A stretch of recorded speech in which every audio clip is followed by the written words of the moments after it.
Olá, bem-vindos! Estamos de volta com uma nova temporada do TriCast.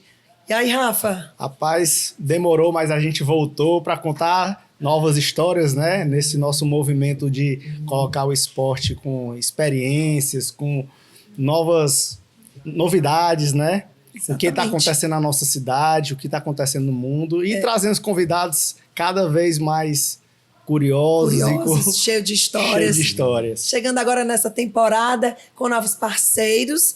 Vocês estão notando, estamos de casa nova. Pois é, a gente está falando diretamente aqui da iBite. Montamos um estúdio que está bem bacana. Você que passa por aqui na iBite da Avenida Dom Luiz, pode passar por aqui e dar uma conferida no nosso estúdio. Nossos novos patrocinadores, a Get e a iBite, com certeza, sim, foram grandes incentivadores, né? Para a gente retomar e vamos colocar esse esporte para cima com esse estúdio novo, essa cara nova. Com certeza, agradecendo o Fábio, porque ele também, né, que está à frente aí da iBite, e aí também é um esportista, topou entrar nessa com a gente. A gente ainda vai trazer ele para cá, viu, Nath? Ele Fábio tem que contar a história dele. É isso aí. Vamos então abrir esse primeiro episódio com 2 convidados especiais. Nossa, Vanessinha, muito obrigado pela presença. Uma pessoa muito querida, que tem muitas histórias bacanas, já viajada no mundo da corrida. A gente quer escutar tudo, viu? E Erasmo, tão falado, uma pessoa aí tão temida por todos. Ninguém acredita nas coisas que ele faz, que ele é possível, né? Vai contar? Será que ele vai contar tudo aqui? Segredos. Eu quero saber, eu vou perguntar. Obrigada, gente, por ter aceitado, ter topado. Obrigado. A gente quer saber, então, a gente sempre gosta de saber como é que vocês, assim, tiveram início no esporte, como é que o esporte passou a fazer parte da vida de vocês. Vocês são profissionais, a Vanessa é psicóloga, o Erasmo é advogado. Como é que vocês conseguem, então, para a gente começar a conciliar, né, a carreira junto com o esporte, que vocês têm uma vida bastante ativa, né? Primeiramente, bom dia a todos. Obrigado aí, pessoal, pelo convite, né? Eu acho assim, o esporte ele é uma forma de agregar, né? Trazer mais saúde, trazer metas, né? Novos objetivos na vida. E assim, eu acredito que desde 2009 eu comecei a correr, mais ou menos, deve ter um pouco mais aí de 16 anos que eu tô correndo. Mas assim, eu nunca busquei performance, né? Eu corria mais como uma forma ali de ter saúde, de manter ali um exercício de cardio. Na beira-mar já era? Já era na beira-mar? Não, eu morava em Juazeiro ainda, né? Eu sou de Juazeiro, e aí em 2009 ainda morava lá, vinha pra cá em 2011, né? E comecei a correr na beira-mar, mas geralmente eu ia à noite, né? Não pegava aquele fluxo da manhã, não.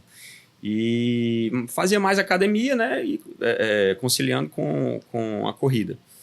E aí sempre que dava eu participava das provinhas que tinha aqui, né? Corrida das estações. Começou então só corrida? Só corrida, né? Aí, assim, sempre que dava eu fazia uma provinha ali de 10 quilômetros, de 5.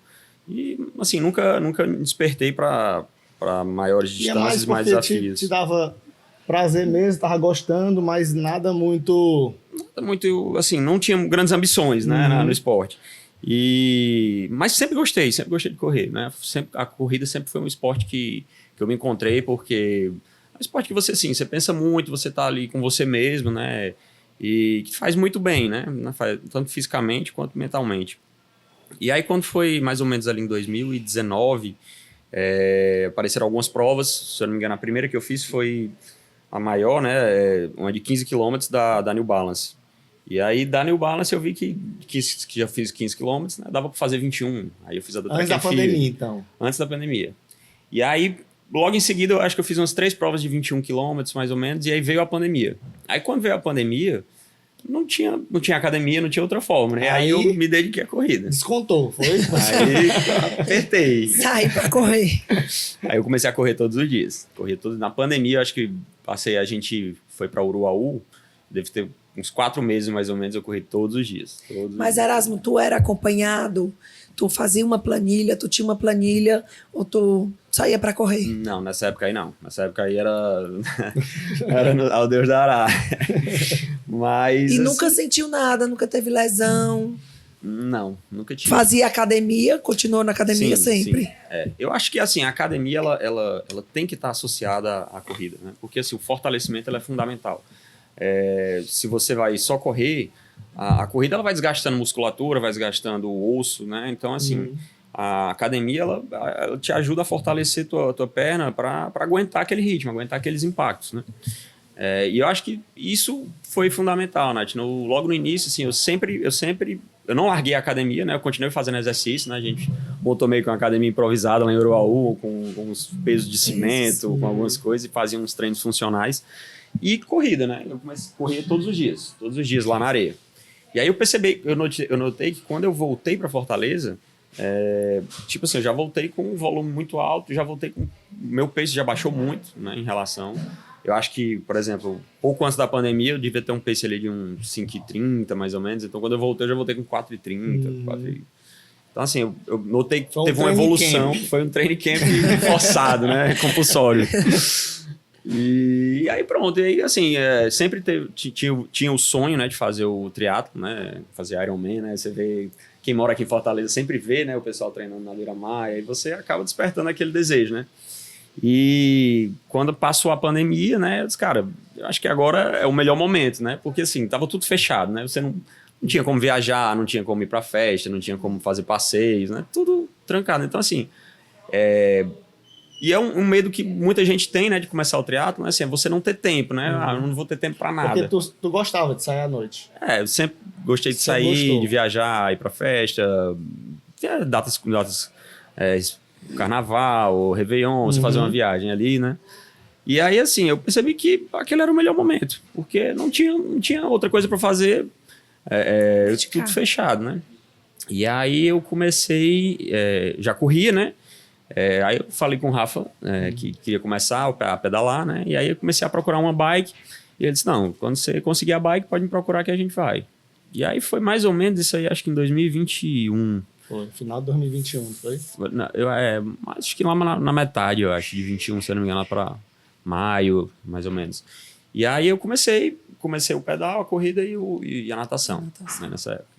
Aí já comecei naquelas provas da Foi quando começou a correr com o Raimundo, não foi? Comecei a correr com o Raimundo. Entrei na zona alta. Menina não pega doido os dois. E hoje, assim, porque hoje o teu volume de corrida é muito grande, né? Como é que tu escolhe, vou fazer uma prova de triatlo, vou fazer uma prova de corrida? Como é que é a tua relação, assim, hoje que é que tu gosta mais? Ou o legal é poder fazer os dois? Então, a gente vê que os objetivos foram aumentando, né? Foram aumentando, foram crescendo. E cada vez tu tá colocando coisas mais e mais desafiadoras, né? Então, atualmente, assim, eu tento focar em alguma prova-alvo, né? Por exemplo, ano passado, eu me dediquei, acho que o primeiro semestre todo, ao Ironman, né? A gente foi para Florianópolis e aí eu tentei focar na prova de Ironman, né? E quando passou... eu já mudei um pouco o foco para provas de maratonas, né? Algumas maratonas, né? Eu fiz a de Buenos Aires, aí esse ano eu fiz a de Santiago. Então, assim, eu tento, sei lá, a cada 3, 4 meses ali focar ou alguma maratona, ou alguma prova trail, ou algum triatlo. Agora, assim, eu tento manter o volume nos 3 esportes, né? Por mais que, por exemplo, agora eu estou focado mais nas provas trail. Mas eu tento não parar a bike nem a natação, porque eu acho que são esportes complementares, né? Por mais que eu reduza um pouco a intensidade e reduza um pouco o volume, eu tento manter, até porque, assim, se aparecer alguma prova, sei lá, um 70.3 daqui a 3 meses e tal, então já estou meio caminho andado para fazer aquela prova, né? Eu acho engraçado isso, porque a gente fala... E é natural a gente falar isso, a gente que faz os 3 esportes, né? Não, eu vou dar uma baixada aqui, eu vou só correr. Aí as pessoas que são de fora acham, nossa. Mas assim, quando a gente escuta e entende, porque realmente é bom fazer esse... Eu acho, pelo menos, é legal. Tipo, eu vou focar agora na natação, mas eu não deixo a corrida, nem deixo o pedal. E assim, né, mudando, eu acho o legal do triatlo é você conseguir fazer isso, né? E você não está destreinado de nenhum nem de outro. Eu vejo muito que quando tem mais modalidades envolvidas, tira um pouco da pressão de cada modalidade do treino em si, né? Você fica mais leve do que ficar sempre esperando aquele treino. Então, assim, a ansiedade hoje das pessoas tá muito alto, né?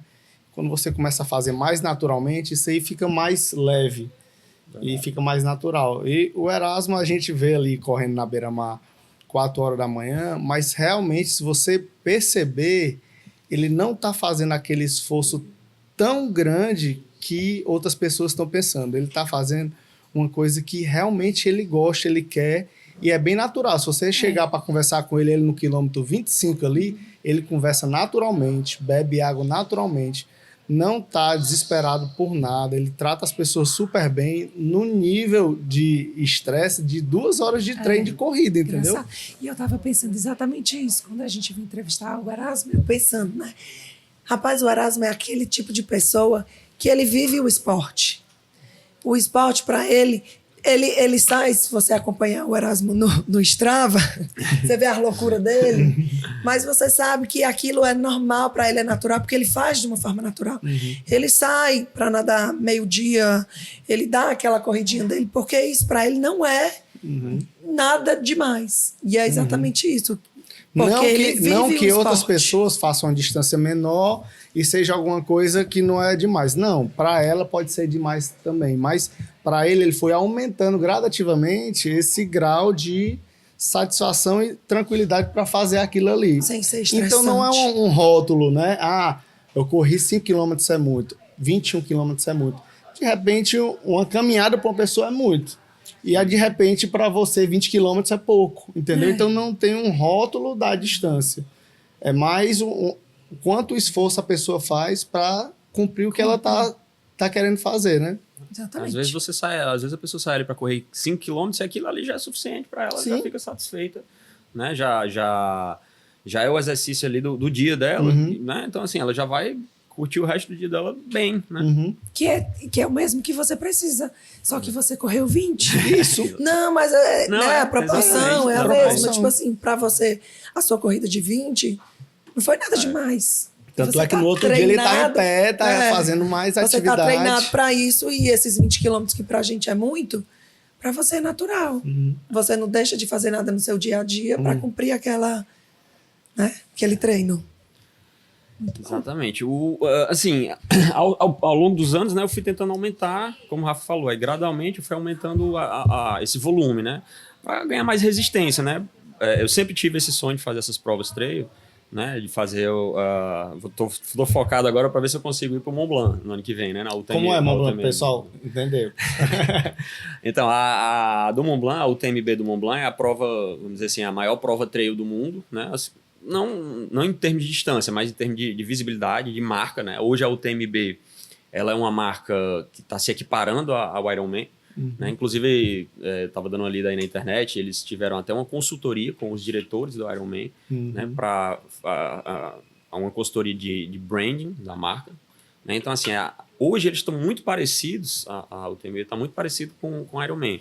Ele já tem, se eu não me engano, são mais de 90 provas, acredito, mais de 90 provas ao redor do mundo. E a grande final é no Mont Blanc, né? Assim como acontece o Ironman, você tem Kona, né? No UTMB é o Mont Blanc. Você se inscreve ou você também tem... Você tem um índice. Tem índice também. Aí, tem algumas formas de você ir, né? Lá são 8 distâncias no Mont Blanc, né? 5 delas basta você se inscrever, né? Quando abre o período de inscrição, você se inscreve e faz. Tem 3 delas que são as finais internacionais. Então, todas as provas que você faz ao redor do mundo, né, os 3 primeiros de cada uma vão se classificando para a final no Mont Blanc.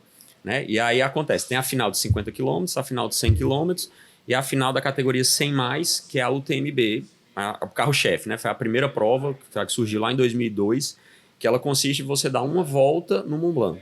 Né? O Mont Blanc é uma cordilheira que separa os 3 países. Então você tem o lado francês, a Itália e a Suíça. E aí você dá uma volta na cordilheira, né, passando pelos 3 países.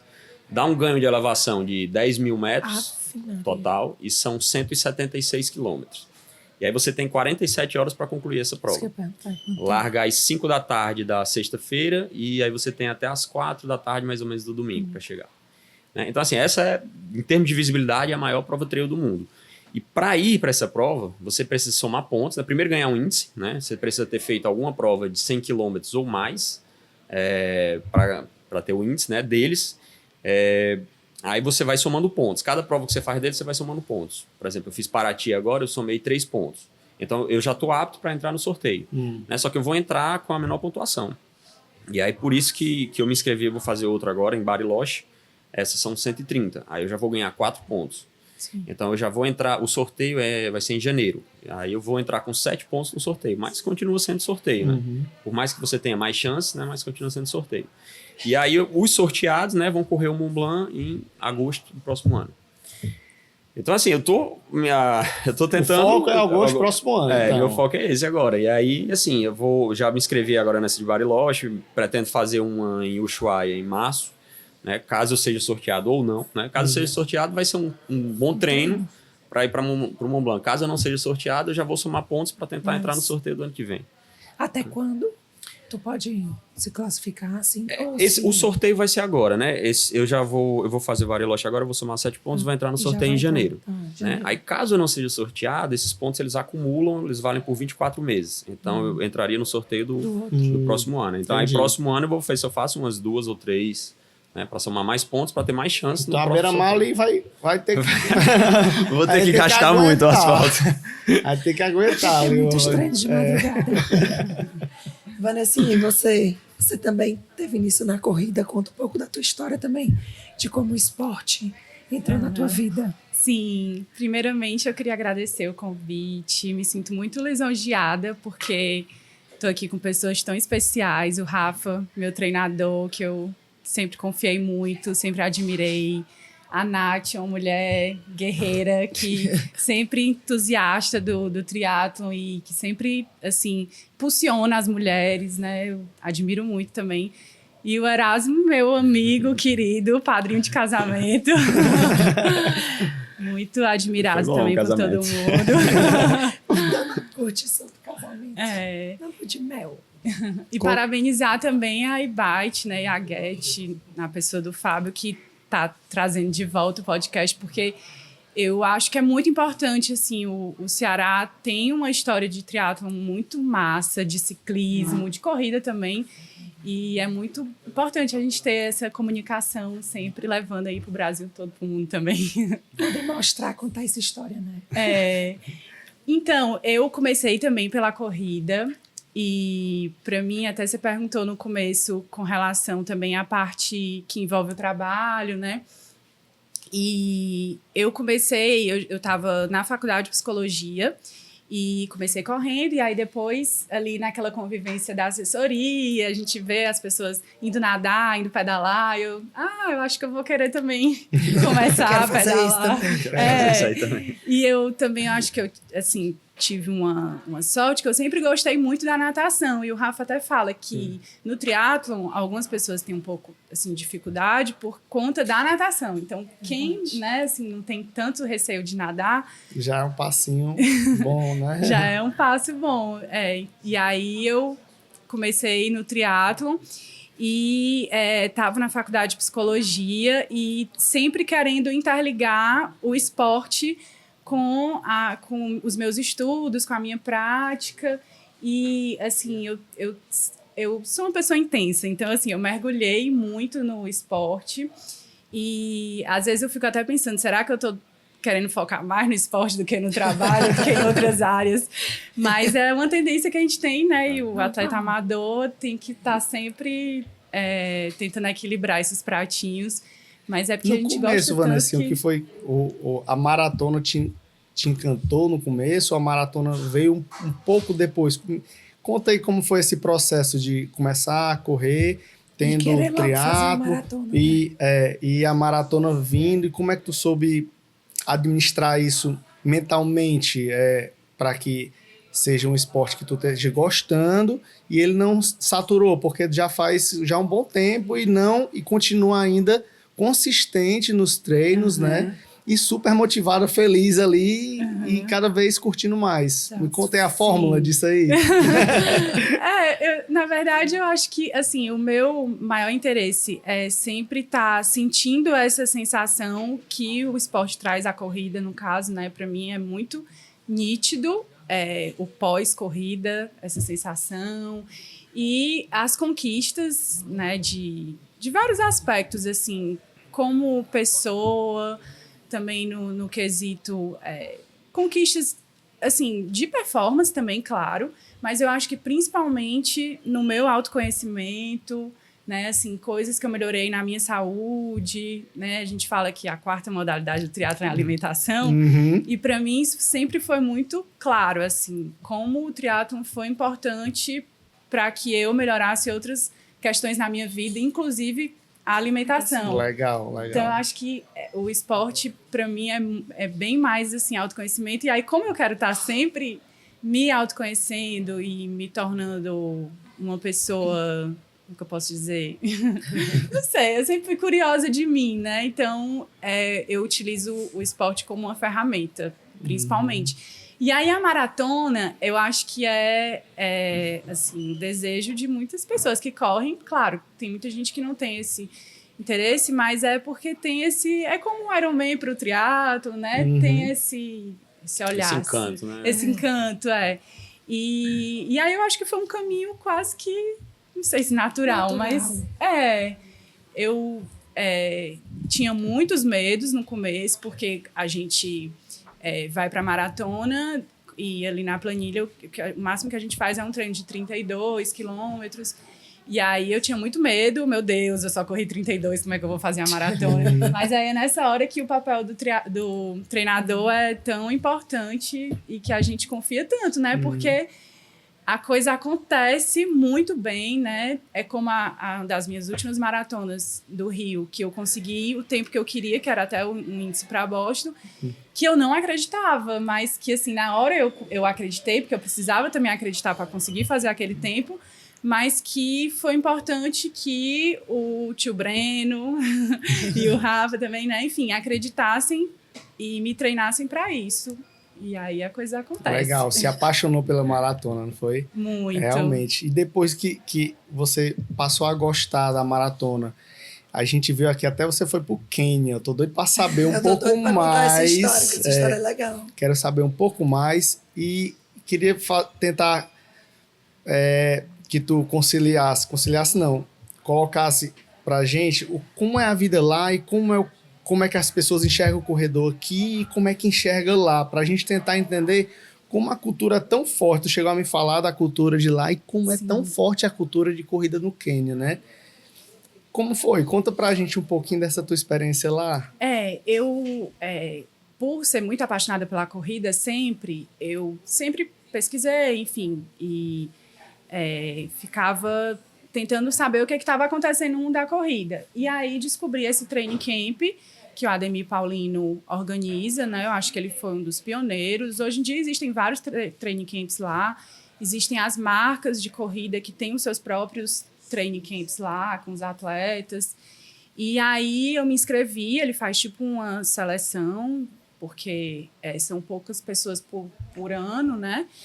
Ele faz essa viagem uma vez por ano, então. Isso, uma vez por ano, E aí, para mim, foi uma grande conquista, porque assim, a gente sempre escutou falar e sempre teve como referência, né, os campeões das maratonas quenianos, né? E a gente sempre soube que lá tem essa cultura muito forte da corrida.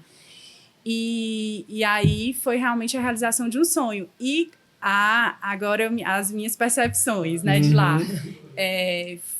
Eu não tinha noção de que a experiência seria muito mais sobre muitas outras coisas, inclusive sobre corrida, mas a corrida foi o menor dos pontos, assim, porque foi muito mais sobre cultura, sobre ser humano, sobre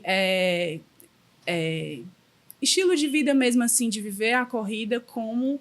Um exemplo é que, assim, a corrida para eles é a maior movimentação econômica de lá, né? Um meio de transporte. As crianças, elas moram, assim, 8, 10 quilômetros da escola. E elas vão correndo para a escola. porque muitos lugares lá não tem transporte público, não tem transporte público, não tem transporte escolar. E aí elas passam normalmente o dia todo na escola, porque não tem muita condição também de ter outras atividades, né? E voltam para casa para almoçar e voltam para a escola correndo. Ou seja, são crianças que já correm, em média, 30, 40 quilômetros por dia. Já tem um volume bom, né? Pra você mandar essas crianças aí. O Erasmo estudou nesse colégio. E não gostei da escola. Eu vou ser igual a eles. Aí a gente começa a entender por que tem esses caras que correm tão bem lá, né? Porque muita gente pergunta o que que tem de diferente lá, o que eles comem, o que eles fazem. Qual a idade das crianças? 7 anos. Então, 7 anos estavam correndo 20, 30 quilômetros.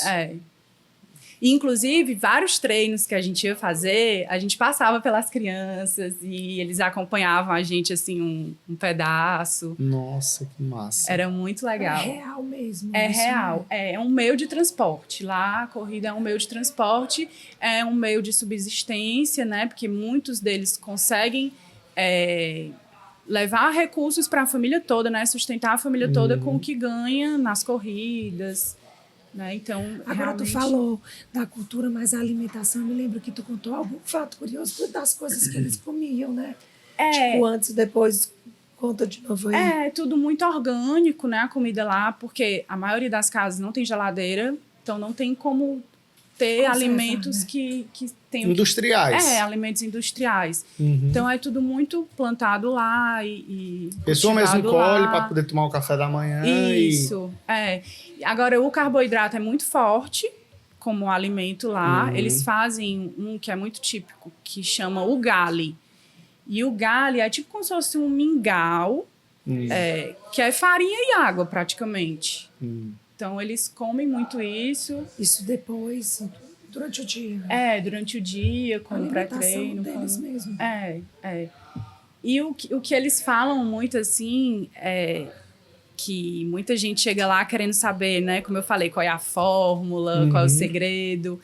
E eles sempre têm muita humildade e falam que é o básico, que não tem segredo. É comer mesmo o básico, dormir, treinar. São aqueles 3 aspectos que a gente sabe, né? Mas que às vezes a gente quer complicar e sempre buscar. Eles não têm outra coisa para fazer, então? Não tem. Eles treinam normalmente 2 vezes por dia, né? Se for criança, treina indo pro colégio. Se for adulto, treina por treinar. Treina porque é treino mesmo. E pelo grupo, né? Eles têm também uma coisa assim muito forte lá, que é a parceria e o grupo.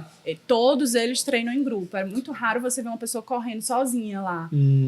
Então, eles saem para correr em grupo. Saem para correr em grupo. E tem os horários certos, assim, que eles já sabem, né? Dependendo do lugar onde vai ser o treino. Então, tem essa parceria muito grande. É tanto que os campeões, né? Até o próprio Kipchoge, ele fala que a equipe dele sempre foi muito importante para as conquistas que ele teve. Porque é a parceria muito grande, é como no ciclismo quase, né? Que a equipe é que faz o campeão, né? E tu ficou quanto tempo lá? Eu fiquei 20 dias. Esses 20 dias era treino todos os dias? Todos os dias. Todos os dias sai para correr? Todos os dias a gente corria e alguns dias 2 vezes por dia. E aí, outros dias, a gente fazia um treino também, tipo funcional, que eles fazem muito também. Eles trabalham essa parte de fortalecimento, principalmente no core. Mas não tem muito treinamento, assim, com peso, porque não tem tanto E falar que tem no local onde tu ficou, tinha uma academia só, tem só uma academia? Isso, tem uma academia. E aí, os atletas que têm mais recurso, eles iam treinar nessa academia. Mas os outros que não têm... Faz o que dá. Mobilidade, seja lá o que for. Sim. E aí, uma outra coisa que eu acho interessante falar também, que muita gente deve estar se perguntando, né? Mas a Vanessa está só falando coisas muito boas e maravilhosas. E aí, tá aí na mídia, né? Claro, e a gente tem visto realmente muitos relatos e acontecimentos de doping, né? De vários atletas quenianos. E, infelizmente, é uma realidade, não tem como negar, né? e eu também não iria defender isso. E lá foi uma das questões que a gente levantou quando a gente estava lá. Porque mancha, né, assim, a imagem deles. E alguns treinadores falaram que, lógico, são totalmente contra, que às vezes não tem... Como saber, né? Como saber, mas que também às vezes é muito do... Aí, de novo, eu não estou, assim, ponderando e nem justificando, mas às vezes é o único recurso que eles têm, como eu falei, né? Eles vão se utilizar de se destacar de de alguma todas. forma. Porque... Vamos dizer assim, tem 100 pessoas, 100 atletas que vão correr prova de 10 quilômetros. Esses 100 atletas estão correndo para entre 27 e 28. Só que entre 27 e 28, 1 minuto, chegam 100 atletas juntos. Só que só o que vai contar é o primeiro, segundo, terceiro ali que vão despontar para ganhar um patrocínio, no caso, para né? sair daquela Exatamente. condição. Sair né? daquela condição, né? É isso. Eles vivem numa miséria muito grande, que aí é como eu falei no começo, né? O maior aprendizado que eu tive nem foi tanto sobre corrida, foi sobre a questão social mesmo. E aí é o que eles têm de recurso, né? É o que eles conhecem como forma de tentar melhorar de vida. Se não for isso, é o que lá? Se não for corrida. Eles têm agora, assim, conseguido também bastante recurso por conta dos atletas e dos turistas, né? Que vão lá para poder fazer os training camps. Então, tem crescido muito isso. Tem a parte turística de uma forma geral, né? Os safaris também movimentam um pouco, mas... Mas é bem sofrida a vida deles. É bem sofrida. Muito sofrida. Interessante, né? Interessante como a cultura é muito forte, bacana, né? E é disputado para poder a pessoa se dar bem, né? Ser um destaque, ser reconhecido ali. Sim. E o amor que eles têm pela corrida... assim, é muito lindo de ver. Eu acho que porque, como é o que eles, assim, têm de mais precioso, digamos assim, né? Então, eles valorizam muito e eles realmente, assim, olham para todo mundo que corre com muito respeito, com muito... né? Eles incentivam muito aqueles que vão se destacando mais, porque sabem que aquela pessoa pode... tem um recurso e trazer uma melhoria para a cidade também, né? Por exemplo, uma pista que a gente correu de atletismo lá foi financiada pelo Kipchoge, tem o nome dele, a pista. Ele treina lá e tal. Então, ele, né, trouxe muitos recursos. E aí, eles valorizam muito todo mundo que corre. Então, eles falam que quem chega lá, que só corre 1 quilômetro, 5 quilômetros, é corredor. Então, isso é muito legal. E quando tu veio, o que é que tu aplicou de mentalidade, de conhecimento e de... Como foi? Eu acho que o que eu mais apliquei foi essa questão de valorizar ainda mais a corrida, né, para além do esporte, como estilo de vida, como autoconhecimento e como um elemento social muito importante que conecta as pessoas, que muda a vida de muita gente, né? Assim, a gente conhece muitas pessoas maravilhosas através do esporte, né? A gente, enfim, tudo isso. E tentar, assim, sempre olhar com muita humildade, né? Passou a enxergar a corrida com outro olhar em vez de ser ritmo, PR, né? Competitividade, né? Exatamente. E com humildade mesmo, eu acho. Tu ficou melhor com isso? Sim, eu acho que Ela ficou melhor em todos os sentidos. Eu digo assim, que eu acho que depois que tu voltou, tu despertou muita coisa na corrida. A tua evolução foi muito natural. Exatamente. Né? Ela deu uma virada de chave ali. A corrida para ela evoluiu muito. Ela corria muito fácil. Ela e o Raimundo saem para correr também e vai no volta, né? Faz uns longões sem chorar tanto. Porque tem muito chororô mesmo, né? Mas eu acho que a partir do momento que a corrida vira isso, ou que o esporte vira, como eu estava falando, como o Erasmo tem muito disso, eu acho que a recompensa, falando assim, tempo, usando, vem natural. você não se cobra, mas ao mesmo tempo você evolui por conta que você não se cobra. Né? Isso. Que às vezes a gente pensa que correr mais rápido é uma evolução na corrida, mas de repente não é, né? Não. Depende da fase que você está, às vezes correr mais devagar, às vezes você evolui mais mentalmente como pessoa e para assimilar, até para resolver outros problemas correndo e pensando, do que sempre estar cada vez querendo correr mais rápido, né? Vanessa, puxando, falou, a psicologia do esporte te atrai? É uma vontade? Muito. Eu, desde a época da faculdade, que eu já tive muito interesse, comecei a pesquisar, e aí resolvi fazer a minha monografia na psicologia do esporte, e peguei uma abordagem da psicologia, né, a psicanálise, e fiz algumas entrevistas. Não entrevistei ninguém da Zona Alvo na época para poder não dar divergência de dados, nem interferir, já que eu era participante. Acho que ali tem muito caso. Ali. Mas é fascinante, porque a gente, assim, escuta algumas pessoas falando que a nutrição, até como eu já falei, é a quarta modalidade do triatlo, e eu arriscaria dizer que a questão psicológica, mental é a quinta modalidade. Legal. É por isso que eu te perguntei. Eu estava lendo um livro agora que é sobre natação, que fala sobre isso. É Léo, o nome do eu conhece? li, é muito legal, bom. Né? Muito. E mexe muito, fala muito isso. E hoje é um assunto muito vivo, né? Não sei se porque o esporte está muito em alta. E a gente viu muitos casos assim, de atletas olímpicos que foram afetados por conta, né, por questões, né, enfim, mentais, vou usar essa palavra. Sim. Mas como faz parte do treinamento, né? Sim. A questão psicológica, como isso interfere, Muito. como pode dizer muito sobre o seu desempenho. Muito. A questão psicológica. Muito, demais. Ela, eu acredito, né, pelo menos, que ela tem um poder de, assim, destruir, né, uma prova de um atleta que treinou muito, que se alimentou muito bem, e ali na hora, por algum momento, por alguma questão individual mesmo dele, que não foi trabalhada, né, ele acaba dispersando e, enfim. Você vê muito isso nessa nova geração de corredores? Essa parte mental precisando de um...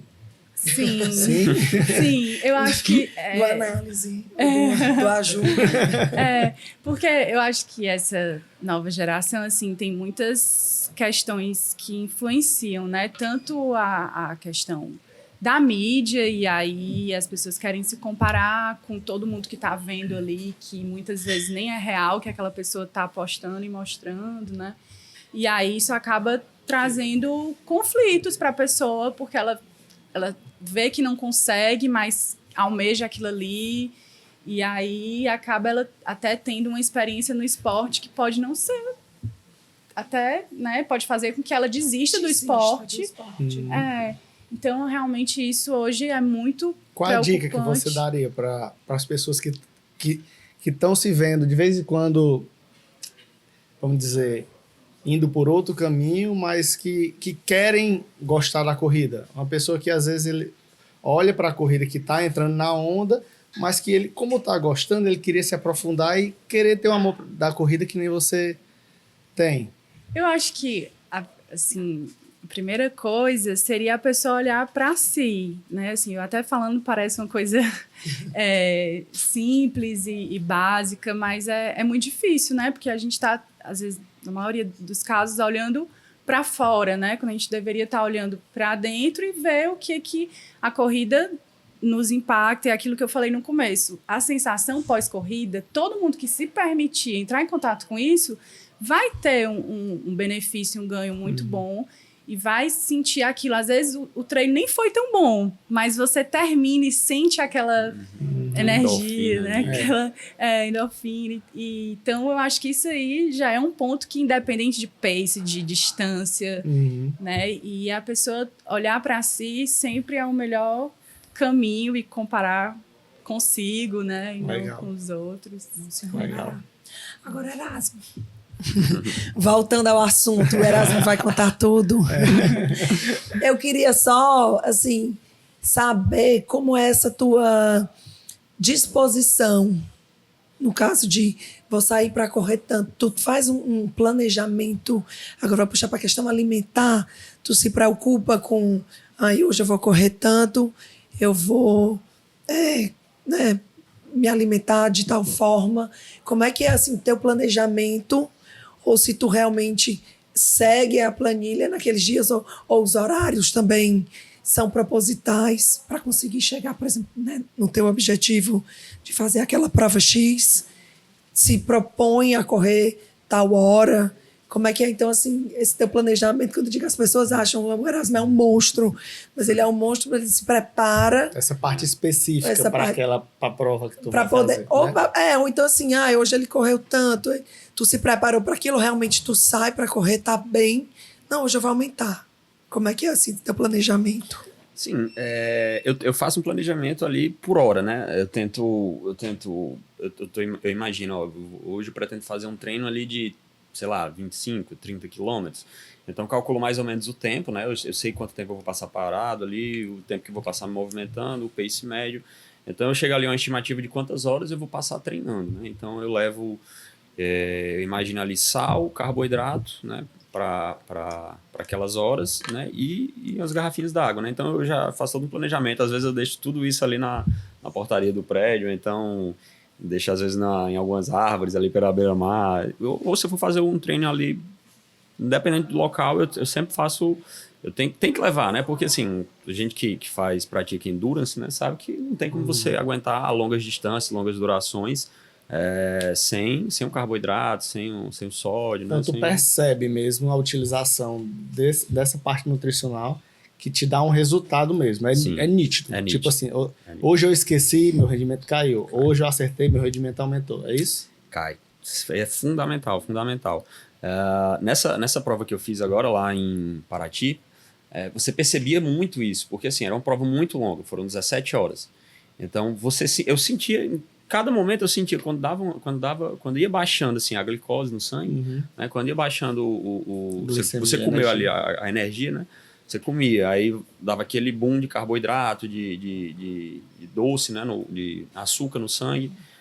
A cada 10 km tinha uma hidratação, né? Então eu tentava focar nas hidratações, eu tava me alimentando muito com macarrão, batata, que tinha frutas, né? Também sempre pegava fruta e Coca-Cola. E tu fez algum treino que tu comia isso? Ou tu Não. Só comeu lá? Só comeu lá. E deu certo. E deu certo. Assim, o ideal, né, porque assim, eu não cheguei a fazer uma preparação específica para essa prova, né? Eu tentei unir ali os meus treinos que eu já fazia, a tua rotina. A minha rotina, fui tentando fazer uns treinos mais longos, né? Para aguentar, para ter mais resistência, até esses treinos que você mencionou aí em horários alternativos, né? Quando você vai fazer um pedal ou uma corrida, né, meio-dia ou 2 horas da tarde, o sol, ele é um fator determinante porque assim, ele te dá muita resistência. É duro, é um treino duro, sim. Mas assim, você baixa a frequência cardíaca, você baixa o pace, na verdade, é um pace mais lento, só que a frequência está lá em cima. As condições climáticas vai trazer mais adaptação, porque o teu corpo vai sofrer mais. Vai sofrer mais. E você acaba tendo que lidar com aquela situação para poder ter reposição, mas consequentemente tu vai melhorar mais repor do jeito correto, né? Exatamente. E com a resistência que ganha, talvez, né? Você aumenta a resistência e assim, você não machuca tanto. Né? Porque eu tô fazendo ali um ritmo leve, né? Não tá machucando tanto minha musculatura, só que minha frequência tá lá em cima, 150, 160, no nível tá alto. Como se você estivesse fazendo um esforço muito elevado, entendeu? Então assim, acaba que é um treino que para resistência é um treino muito bom, né? Em um horário desse. Né? Então assim, lá você notava, eu notava isso muito claro mesmo. Quando ia passando ali, eu fazia uma hidratação dessa. Quando ia dando ali 1h30, mais ou menos, após a hidratação, você sente mesmo como se o cansaço tomasse de conta do seu corpo novamente. E aí você tem que levar gel, né? Então, eu utilizando aqui os géis, né? Aí já davam uma melhorada assim, mas não era muito. Né? E quando você passava em outra hidratação, que comia de novo carboidrato, Coca-Cola e tal... Aí parece que você reanimava, assim, dava uma nova vida, dava um up. Né? E aí, assim, eu acho que todos esses esportes, tanto a natação quanto... Eu percebo muito isso na natação, né? Porque às vezes normalmente eu treino, meu treino de natação eu faço na hora do almoço. E aí eu como um pouco antes, mas geralmente não me alimento tanto, né? Até porque assim... Até para não ficar pesado, para né? não ficar pesado. E aí eu sinto isso na hora da natação. Quando eu chego para nadar, no início eu sinto Bem baixado, baixado, cansado. Aí durante a natação eu costumo levar gel ou então em líquido, né? O carboidrato. E aí eu percebo que quando eu tomo o líquido ali, eu sinto... Você tem mais energia, é mais rápido. Eu percebo que a absorção é mais rápida, né? Então, assim, eu acho que nos 3 esportes você tem que... Isso é fundamental. A nutrição é fundamental em cada um deles, porque não tem como você evoluir, não tem como você fazer longas distâncias ou paces muito baixos ou provas de resistência sem uma alimentação adequada, né? Tu foi experimentando e encontrando algo que, como você treina muito, né? Encontrando algo que te fizesse repor rápido ou te fizesse bem. Foi. Ou tu sempre lidou com tudo, assim, gel pra tu é normal. É muito a favor do carboidrato? Ou como tu treina muito endurance, sabe que queima gordura, tu utiliza gordura? Não, eu sou Só mais o carbo. Né? E aí eu fui fazendo alguns testes, né? Fui testando algumas marcas diferentes de Atualmente géis. tu não tá com nenhum nutricionista. Não. Por enquanto, não. Olha, Já nutricionista aí, nutricionista aí, vamos estar precisando de um nutricionista. Acho que a gente foi aprendendo a maioria dos triatletas, né? Vai aprendendo no dia a dia, né? E aí, assim, eu fui testando alguns géis, algumas marcas, né? E o que eu mais gostei, que eu levei o 226 e o Z2. Né, por eles terem aqueles tamanhos maiores, né? De carboidrato. O 226 tem uns 50 gramas, né? E o Z2, eu gostei muito do Z2 de sabor, porque ele tem um sabor neutro de 40 gramas de carboidrato. E aí foi o que eu mais utilizei. Mas assim... E a cada hora tu comia mais ou menos... Engraçado, o que eu achei engraçado lá foi assim, que eu praticamente não tomei gel. Minha principal fonte de carboidrato lá eram essas hidratações. Né? Eu tentava focar, quando eu fazia uma parada lá na hidratação, eu comia muito, e aquilo ali sustentava ali 1h30, 2 horas. Então, Entendi. é só quando a gente passava... Comia então nesses postos? Eu acho que eu só tomei uns 2 ou 3 géis. Porque tem alguns momentos lá, tem um momento lá que ele é muito duro, que, assim, é o pior momento da prova, né? A gente vem até o quilômetro 33. Aí no 33 tem um posto de hidratação. Isso já era mais ou menos, a gente largou 7 da noite, deveria ser ali umas 10h30. 3 horas e pouco de prova. 3 horas e meia de prova ali. Aí vem o pior momento, porque assim, a pior subida é uma subida de 1.100 metros, que aí você entra no Parque Nacional da Bocaina, que é uma reserva florestal. Então, assim, até para... isso foi falado no Congresso Técnico, até se você desistir lá em cima, muita gente desistiu. Eu vi pelo menos umas 10 pessoas desistindo lá. E é complicado, porque assim, não tem como eles fazerem nenhuma estrutura lá, porque é mata densa e preservada. Então, eles não podem nem chegar lá para colocar uma hidratação lá em cima, por exemplo. Então, assim, esse é um trecho, quando você sai do 33, são 7 quilômetros de subida, mas é uma subida de 1.100 metros. Meu Deus do céu. E aí, após esses 7 quilômetros, você faz 12 quilômetros de sobe e desce, então vai dar aí 19 quilômetros até a próxima hidratação. Então, esse percurso aqui de 19 quilômetros, eu levei 4 horas e meia. É um período de 4 horas e meia. Isso é à noite, né? Isso é à noite. E aí tu tá com aquela luzinha aqui, é isso? Só isso? Só a lanterna na Quer cabeça. dizer, tá subida toda a noite. Toda noite. Assim, a verdade, a prova toda tem sobe e desce, né? Tem uma outra subida lá que você pega de manhã, que elas já são 600, 700 metros, mais ou menos, que é pra Pedra da Marcela, que é o pico mais alto de toda a região. Também muito bonito lá a região. Mas aí você pega de dia. Agora, esse momento especificamente, ele é muito duro, porque assim, você vê no mapa, só são 19 quilômetros, mas 19 quilômetros que eu levei 4 horas e meia, mas eu já estava conversando com outra pessoa, que ela levou 6. Né? Então, assim... E aí, nesse ponto que a hidratação era só tua. Aí você tem que estar com os seus géis, e aí eles mesmo, o pessoal mesmo orientou, o pessoal da prova no Congresso Técnico, porque assim, a vantagem desse momento é que você passa em muito riacho. Como é uma área de preservação, então eles disseram, não se preocupem, podem abastecer as garrafas nos riachos, porque a água é limpa, é pura, não tem nenhum risco de contaminação. E aí foi isso que a orientação era essa mesmo. Toda hora que eu passava num riacho, eu tomava as garrafas e enchia novamente para poder seguir. Né? E realmente você passa em muito riacho, muito, muito, muito mesmo. Não dá, tipo assim... uma das preocupações, né, numa prova trail é você não passar muito tempo correndo com a meia molhada, né, porque o seu pé molhado, né? Ele vai desgastando e com a parte da sola, né? Ela vai ficando mole, né? E à medida que você vai, o impacto ali, ela vai cortando, né? Vai abrindo. Então, uma das orientações é você tentar evitar correr com a meia molhada. E aí a gente leva, na mochila, a gente leva pares limpos, pares secos. Mas lá não tinha condições, porque lá a cada praticamente 2 quilômetros era pé na água. E aí eu lembro que assim, a minha última meia que eu troquei foi no 70, né? Que é o segundo drop bag. Você tem 2 pontos lá de drop bag. Um era no 33 e outro era no 72. Aí você deixa umas bolsas lá específicas com o que você vai precisar. Mais géis, roupa seca, meia limpa. Eu troquei um tênis, troquei no 72. E aí eu lembro que assim que eu troquei no 72, acho que não deu 1 quilômetro. Aí, entrou na água de novo. Esse cara, sabe, ele não cortou até agora, acho que não vai cortar mais não. Mas assim, é uma prova, é uma experiência surreal. Eu diria que é uma experiência que vale, assim, para quem gosta de correr, para quem gosta de endurance. Não necessariamente essa distância, né? O que tu aprendeu com essa que tu vai levar para a Argentina para melhorar? Eu acho que, assim, eu diria que um pouco mais de descanso na semana da prova. Eu acho que fez diferença. Eu tentei ficar fazendo meus treinos ali no dia anterior e no dia mesmo da prova, e acabou que eu não consegui descansar.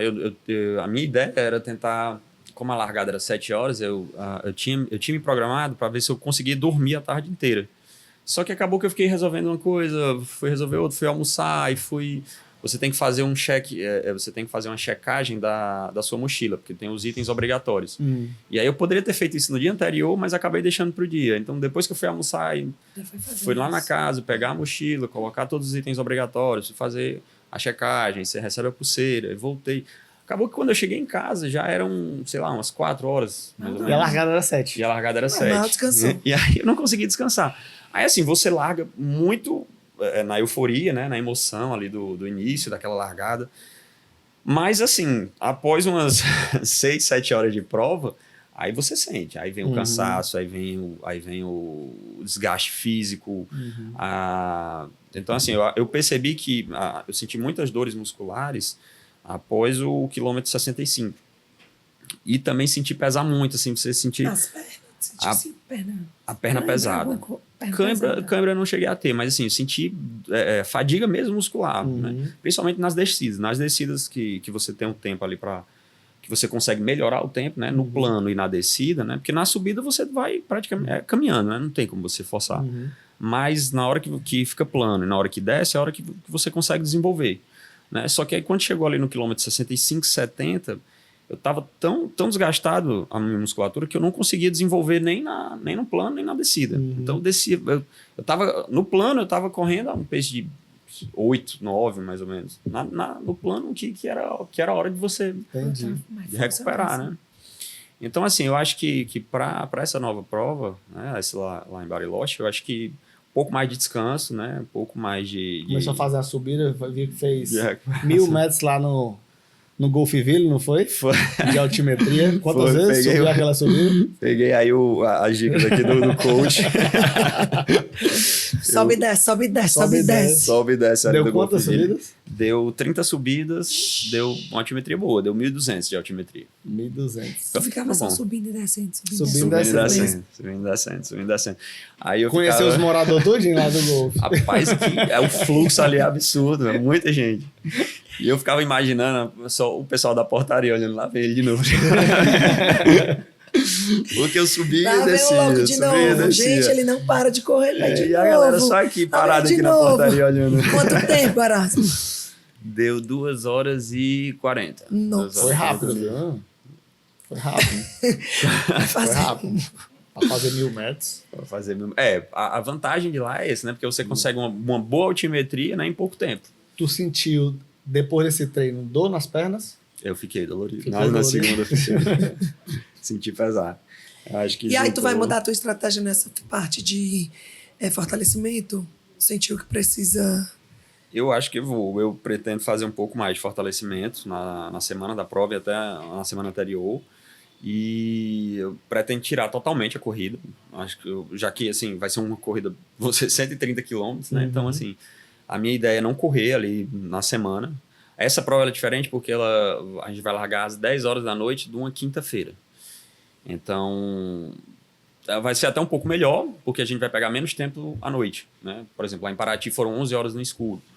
Essas já vão ser, acho que vai dar umas 8 horas mais ou menos. Vai largar 10, vai amanhecer ali umas 6. Então, devo pegar ali umas 8 horas no escuro.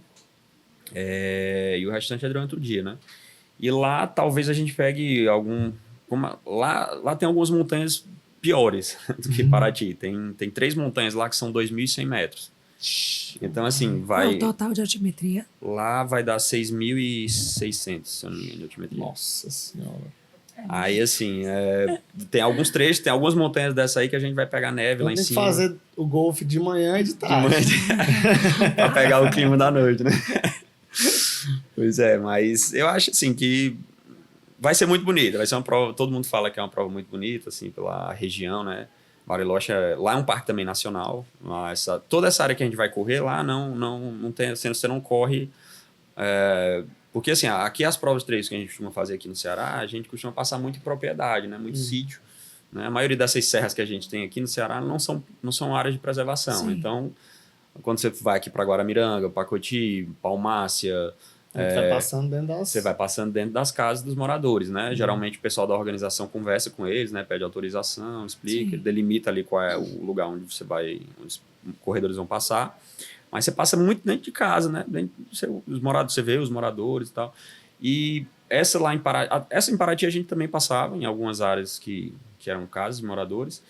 Mas essa lá de Bariloche, não. Essa de Bariloche vai ser tudo em área de preservação. Então já é um tipo de corrida diferente, porque você corre toda numa mata que não tem ninguém, né? Você não vai ter muito socorro, né? Vão ser os pontos de hidratação específicos ali. Numa prova dessa, larga quantas pessoas? Lá em Bariloche vão ser 3.000 e poucas. Nessa distância? Ainda é muita gente. Né? Aí são 6 distâncias. Tem 7 quilômetros, tem os 25, tem os 33, 50, 80 e os 130.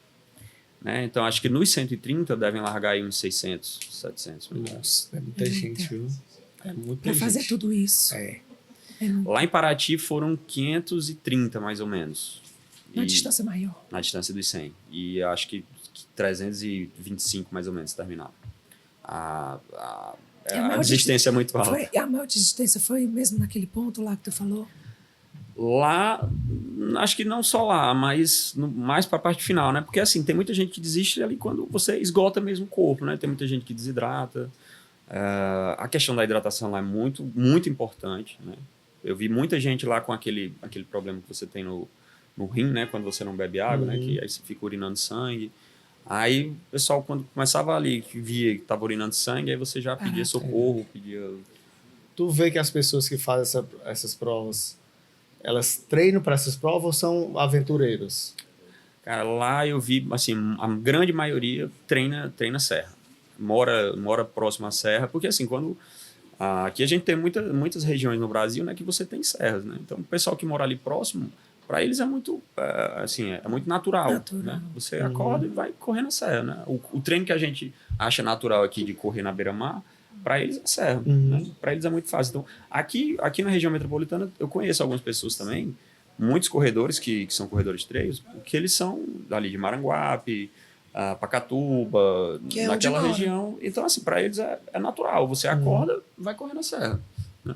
Ele não tem ali a beira-mar para correr, ele tem a serra. Então, mais uma pessoa que corre na beira-mar, que está ali gostando de correr e está querendo outra coisa, quer experimentar alguma outra prova ou então alguma outra experiência. O que é que você diria para essas pessoas que querem... eu acho que eu vou encarar uma prova dessa um pouco diferente, um treino? Eu acho que dá sim. Dá para você começar numa distância menor. Eu recomendo assim, fazer alguns treinos, né? Tentar ir para... Aqui a gente tem muitos grupos que fazem, né? O pessoal do Grutos do Mato, que eles organizam todo final de semana, eles organizam um longão deles. Né? Então eles escolhem, pessoal, esse final de semana a gente vai para a Serra de Aratuba, ou então vai para a Serra de Pacoti, ou então vai ser em Maranguape.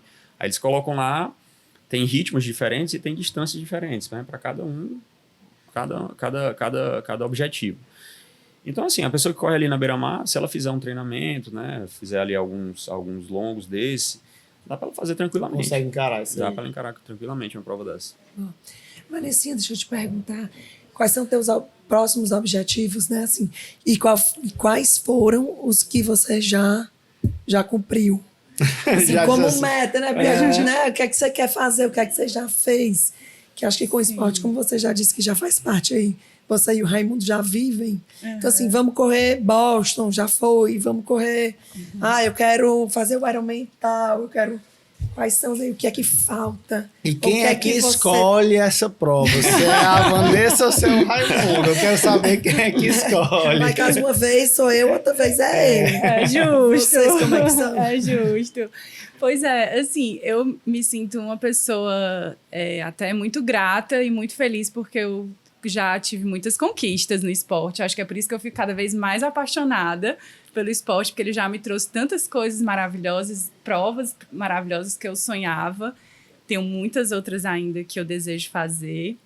E, assim, as que eu já realizei, né?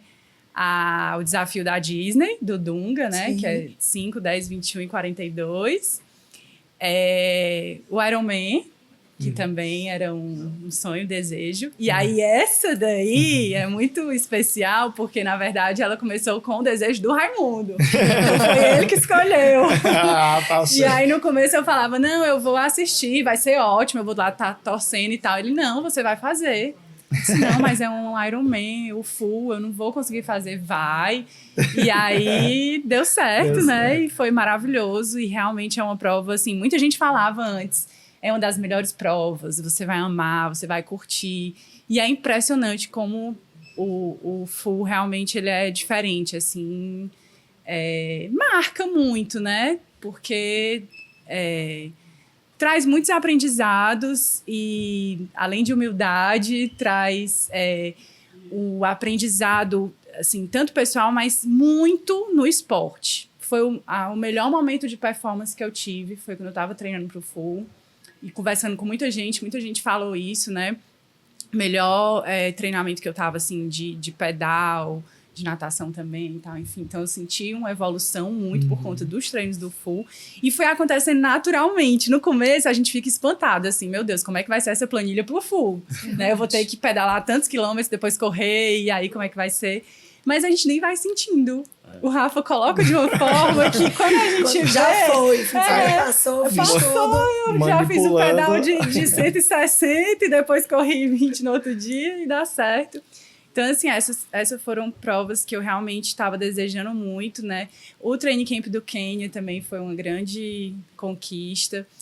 E a que eu, assim, desejo agora, né? Que eu quero muito, a Maratona de Boston, né? E como é que tá em relação ao índice?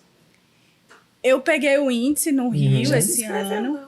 Já habilitou, não? Ainda não, porque aí a gente tá com relação a essa questão de programação familiar. Pra onde, faz o quê? A gente tá vendo qual ano a gente vai, né? O índice ele vale por 2 anos, mas aí a gente vai ver. Então o Raimundo vai pegar o índice esse ano para os dois juntos. Tá. Então esse ano ele vai ter que treinar. Esse ano ele vai ter que voltar a treinar. Então. Não, vai sem mim, eu vou, peraí. A categoria dele tá puxada. Não é sub-3, não?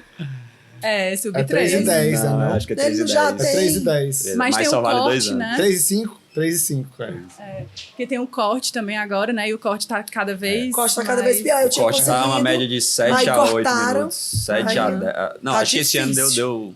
Não, engraçado. Acho que esse ano... Esse ano deu menos inscritos do que as vagas. Foi? De novo. Então todo mundo vai. Todo mundo vai. Foi o que aconteceu no ano que a gente foi, né? No ano que a gente foi assim... Eu tinha... eu precisava de sub-3, né? Eu tinha 2 horas e 58, se eu não me engano. E aí, eu lembro que todo mundo falou, não, vai, tenta. Os caras...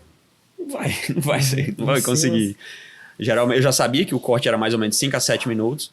E aí, por sorte mesmo, naquele ano, deu menos inscritos do que o número de vagas. Aí, todo mundo que mandou um índice válido foi sorteado. O meu foi corte de 5 minutos. E eu só tinha 2 de sobra. vai ficar para a próxima. É muito complicado lá. E aí, Mas é uma vontade também. Mas vale a pena, cara. Esse aí é um grande sonho. E um outro também que eu tenho, que aí eu acho que esse vai demorar mais um pouco, é Kona. Porque eu sonho alto, né? Com certeza. Essa correr aí, quer fazer uma maratona agora. Tem que sonhar alto mesmo. E teve recentemente agora o último ano que foi separado, né? Só o feminino. E eu assistindo, assim, vidrada. Foi massa, não foi? Muito, foi muito. legal. Porque realmente eu não tenho a menor noção, porque eu nunca fui, não conheço. Mas deve ser uma coisa assim que... engraçado. As circunstâncias, né? Tudo, a gente como vê tu duas estava falando, não era para Carol? Quando você pousa, diz ele que já tem aquela energia. Aquela energia impressionante. Eu acredito. Então, impressionante, é de arrepiar mesmo. E quero eu viver isso aí. com todo esse tempo que eu me lembro que a gente ia para casa do Rafael para assistir. Era lá, não sei quando. Que massa. Só que eu não sei se eu não parava para olhar, mas dessa vez, como a Carol estava fazendo, eu fiquei realmente assistindo. Teve uma hora que eu liguei na televisão e fiquei vendo. E eu não sei, eu não tinha noção de como era, ou não me lembrava, ou não dava atenção, mas eu achei assim espetacular. Não, é demais. De ficar assim, vendo. Todo ano eu fico fascinado. Foi no dia do Fortim e começava meio-dia. E eu, bora, Rogerinho, acelera isso, senão eu vou perder. Eu fiquei no barco, não. Uma magia. Não, esse daí também tá na minha lista de sonhos. Eu ainda vou me dedicar. E é bom a gente ser movido a sonhos mesmo, porque a gente vai correndo atrás. Isso, com certeza. E mantenha acesa a chama do esporte na gente. Para as nossas conquistas, que é o principal, né? Como eu falei, da conquista pessoal, né? E escutando o Erasmo, eu fiquei assim... eu já sabia, porque eu conheço ele há um tempo, né? Mas ele é a pessoa que a gente pode usar como exemplo de muita coisa que eu falei. Né? Essa parte mental. E isso dos 30 quilômetros, né? Das 30 vezes subindo e descendo lá no Golfville é um pequeno exemplo, né? Mas isso, já dá para a gente ver, assim, nitidamente... A humildade também, né? Assim, todo mundo chega pra ele e fala, cara, botam lá no grupo, né? Olha aqui, ele correu tanto, olha aqui, não sei o quê. Sempre vai ter alguém pra falar, ele não fala, ele fica na dele. Muito tranquilo, né? E humilde. E eu também não vejo ele se comparando, né? Assim, a gente sempre conversa e ele fala, não, quero fazer RP em tal canto. Então é sempre o RP, né? É o desenvolvimento pessoal mesmo. Onde ele acha que ele consegue chegar. Não, eu consigo mais um pouquinho. Aí ele vai lá, luta, eu vou lá e vou fazer melhor do que eu já fiz. Ou então eu quero fazer isso, que eu tenho um potencial para aquilo, né? Isso. Essa força que ele tem dentro dele é impressionante mesmo. Então, eu acho legal, porque eu falo muito do Erasmo, porque eu acho ele um exemplo, assim, de atleta, de esporte, porque o que ele faz, assim, é surreal, mas você vê que é possível e ele é uma pessoa normal, né? Vamos dizer assim, porque essa pessoa... E quando a gente fala assim para outras pessoas, aí todo mundo vai seguir ele no Strava. Aí, assim, eu tenho amigos próximos... A pessoa bate o print e manda... A pessoa comenta e diz, caramba, que ele tem um amigo que fez tudo isso e não sei o quê. E, assim, você nem sonha que tem outras pessoas... que estão tendo como exemplo, que estão se inspirando, entendeu? Eu acho legal isso, assim, as pessoas não te conhecem, mas acham legal o que ele realiza, o que ele faz, e a gente diz, não, ele fez, é isso mesmo, caramba, e a pessoa fica pensando, será que eu posso fazer o que ele faz? Não, mas assim, de uma certa forma motiva. Dá pra fazer um pouco mais. Alguma coisa. Tipo assim, eu corro só assim, então vou tentar correr 10. Isso. Entendeu? De uma certa forma, você está inspirando e está mostrando para as pessoas que é possível. Isso é legal, né? Também gosto. Então, assim, eu tenho muitos amigos, né? E pessoal que, assim, que não, nem é tanto do esporte, nem é tanto da corrida. E aí, da forma que você falou aí, tem uma amiga minha, né? Que correu 5 quilômetros, né? Ela disse, não, eu tava terminando o treino, quando eu vi, ela tinha corrido 105. Eu disse, não, posso fazer só 5, eu vou fazer um pouco mais, né? Ela disse, não, nesse dia eu corri 8, tá? Disse, legal. Isso é muito, isso do esporte é muito interessante, né? Essa questão de você, às vezes você nem percebe, mas você tá motivando alguém, né? Ali pelo Strava, ou então às vezes no Instagram, alguma coisa assim. Às vezes o cara tá num dia cabeça pesada, tá? Você vê um treino ali de alguém, isso, pô, dá pra fazer um pouquinho melhor. Né? Isso me motiva. Às vezes eu tô sei lá, tô cansado e tal, mas aí eu vejo meu Strava ali, tem algumas pessoas que eu sigo, que eu admiro, né, e tal. O cara faz um treino ali, um treino forte ali, um treino longo, um pedal absurdo. Aí vem aquela tua energia de aí dentro, você, cara, eu acho que eu vou, né? Dá pra fazer também, né? Então, isso é legal. Eu queria fazer uma pergunta aqui pra ti, Erasmo. Como é que tu encara, como teus objetivos são de ultra endurance, tu gosta muito de endurance, como é que tu encara as provas de velocidade, até meia maratona aqui do estado do Ceará? Como é que tu coloca elas no teu calendário? Porque eu vejo que tu faz muitas aqui e faz gostando mesmo. Não faz de H, faz dando o que lugar, tem né? por dia mesmo, né? As daqui de Fortaleza eu tento utilizar muito dentro dos ciclos, né? Então, se eu estou treinando para uma maratona, treinando para uma prova de triatlon, um 70, ou até na época do full, eu tento encarar elas como assim, um treino de luxo, vamos dizer assim. Eu acho que assim, eu nunca tentei fazer uma meia maratona aqui em Fortaleza, assim, para bater RP, ser o meu melhor tempo de me dedicar. Eu sempre utilizo como um grande treino, vamos dizer assim, um treino longo, forte, né? Sempre que dá. Principalmente por causa do clima daqui, né? E porque geralmente são provas com altimetria. Então, se você está treinando para uma maratona plana ali, que você quer fazer o seu melhor tempo, eu não acho que você focar numa meia maratona aqui, ela vai te dar tanto resultado, porque aqui você vai ter várias coisas que vão interferir, né? Como a altimetria, o clima, o horário vai ser diferente, a largada. Então, assim, a alimentação vai ser diferente, a nutrição vai ser diferente do que você vai fazer no dia da prova. Então, serve como referência, mas eu diria que não é tão específico. Né? Então, tu coloca elas no teu calendário, mesmo como treino de luxo, né? Para você ter referências dentro de uma prova, porque largar uma prova, né? Exatamente. Realmente é diferente largar a prova do que largar um treino, porque a pessoa pode muito bem, tu fez 21, então por que tu não fez esse 21 fora da prova? Por que tu foi para a prova para fazer esse 21? Sim. Se não é um treino? Né? Treino. Ele está considerando como treino, por que não faz fora? Mas esse ambiente da prova, eu acho que contribui com muitos fatores que são além mais do que só o físico. É muito psicológico. Só em você largar uma prova ali, ao lado daquele monte de gente, aquela energia ali, ela é totalmente diferente de você fazer um treino sozinho.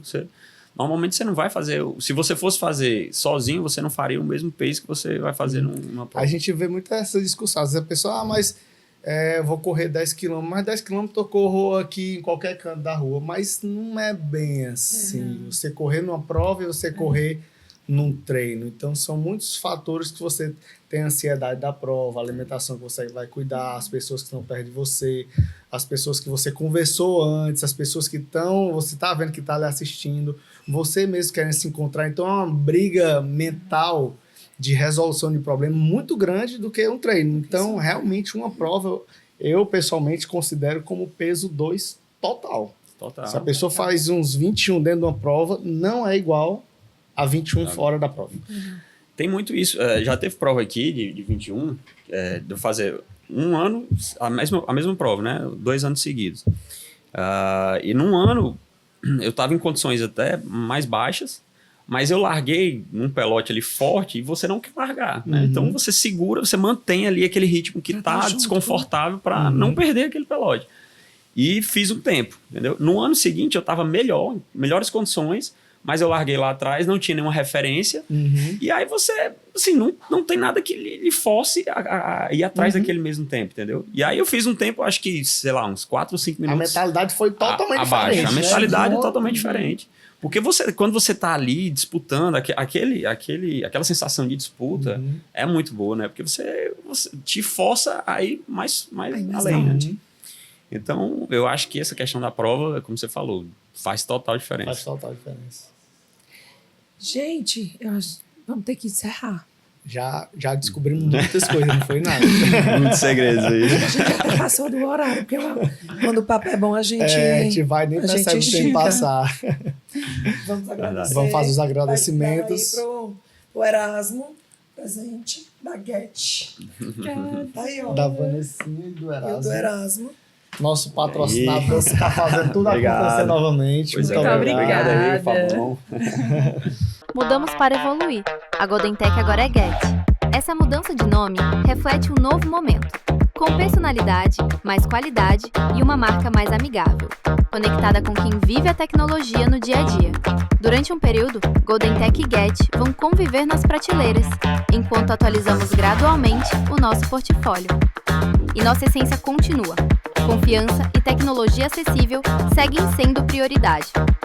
Get é a evolução da Golden Tech, uma marca mais próxima, atual e preparada para o futuro. Pois aí, a gente aqui na iByte, né, Rafa? Nesse novo espaço, tá muito legal. Vou fazer o convite de novo para vocês. Quem passar aqui pela Avenida Dom Luiz, aqui é o nosso estúdio. Se quiser dar uma conferida, confere aqui também a loja bem bacana com bastante coisa. E a loja, né, Rafa? A iByte, lembrando aí no nome da pessoa, do Fábio, já tá aí com a Zona Alvo, tá dentro do esporte, né? Abraçando essa causa há muito tempo, né? Tá, faz bastante tempo que a iByte patrocina muitos eventos esportivos aqui, treinões, e tá com a gente tanto na beira-mar, em Guatemi, no ciclismo, no triatlo, na corrida. Então, se agradecer demais a iByte, porque ela tá com a gente, tá cada vez valorizando.